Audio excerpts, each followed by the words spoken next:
حکومت کا موقف ہے کہ انسداد دہشت گردی کے قانون میں کی گئی یہ ترمیم نئی نہیں۔ اس سے پہلے 2014 میں ترمیم سے 2 سال کے لیے قانون میں یہ شق منظور کی گئی تھی، جس کے تحت سیکیورٹی اداروں کو یہ اختیار تھا کہ دہشت گردی سے متعلق سرگرمیوں میں ملوث مشتبہ افراد کو 3 ماہ تک حراست میں رکھ کر تحقیقات کی جائیں تاکہ دہشت گردی سے متعلق ممکنہ کارروائیوں کو روکا جا سکے۔ حکومتی موقف اپنی جگہ، لیکن نئے قانون کے غلط استعمال کو روکنے کے لیے بھی بھرپور میکانزم بنانا ہوگا۔ اس بات کو بھی یقینی بنانا ہوگا کہ یہ قانون سیاسی مخالفین کے خلاف استعمال نہ ہو۔ اسی پر بات کرنے کے لیے ہمارے ساتھ موجود ہے مسلم لیگ نون کی رہنما وزیر مملکت ہیں شذرا منصف صاحبہ۔ بہت شکریہ شذرا صاحبہ آپ کے وقت کا۔ شذرا صاحبہ یہ بتائیے گا انسداد دہشت گردی کا نیا قانون بنانے کی ایک تو ضرورت کیوں پیش آئی، اور اپوزیشن کے اعتراضات کو رد کیوں کیا گیا؟ اگر چلے مان لیتے ہیں کہ اتنا ہی اہم قانون تھا اور ملک کے لیے اتنا اہم تھا تو اپوزیشن کو اعتبار میں لے کر اتفاق رائے سے بھی تو ہو سکتا تھا۔ جی بہت شکریہ۔ دیکھیے، دہشت گردی کا قانون پاس کرنے کی تو ضرورت جو ہے وہ ہم سب کو اس وقت پتہ ہے۔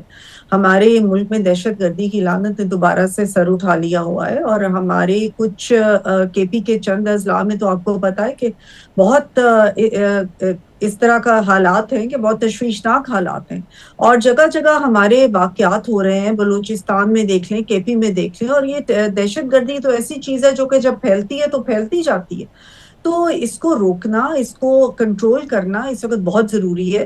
پہلے بھی آپ کو پتا ہے کہ آپریشنز 2 ہوئے، رد الفساد اور ضرب العض، جس کے ساتھ کہ یہ کنٹرول ضرور ہوئی، لیکن ابھی پچھلے دنوں جس طریقے سے انڈیا کے ساتھ ہماری کانفلکٹ ہوئی، انڈیا کا بڑا کلیئرلی پتہ چل گیا کہ انڈیا جو ہے اس کا ہاتھ اس دہشت گردی میں ملوث ہے، اور فورن فنڈڈ اور اسٹیٹ سپانسرڈ جو ہیں ٹیررزم وہ اس ملک میں ہو رہا ہے۔ اس کو کنٹرول کرنے کی اور اس کے لیے سخت قوانین بنانے کی اس وقت بے حد ضرورت ہے۔ اگر اپوزیشن کو اعتماد میں جو آپ کہہ رہے ہیں کہ نہیں لیا گیا، دیکھیے جب یہ کوئی بھی قانون پاس ہوتا ہے تو وہ کمیٹیز میں سے بھی گزرتا ہے جس میں اپوزیشن موجود ہے، وہ پارلیمنٹ میں سے بھی گزرتا ہے جس میں اپوزیشن موجود ہے۔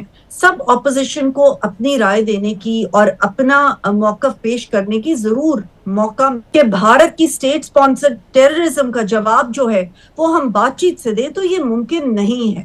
اس وقت پاکستان جس صورتحال سے گزر رہا ہے، اور یہ عوام کے لیے ہے، عوام جو ہے اس کی حفاظت کرنا اسٹیٹ کی ذمہ داری ہے، اور ہمارے وہ جوان چاہے وہ فوج کے ہوں چاہے پولیس کے ہوں جو شہید ہو رہے ہیں، روز ہم سنتے ہیں کہ کوئی بارڈرز پہ شہید ہو رہے ہیں، کوئی ان ٹیررسٹ کے ساتھ مقابلے میں شہید ہو رہے ہیں، تو کیا ان کی حفاظت اسٹیٹ کی ذمہ داری نہیں؟ تو اس کو اس چیز کے لیے سخت قوانین کی ضرورت ہے، اور میں سمجھتی ہوں کہ بھی تو کرنا ہے نا۔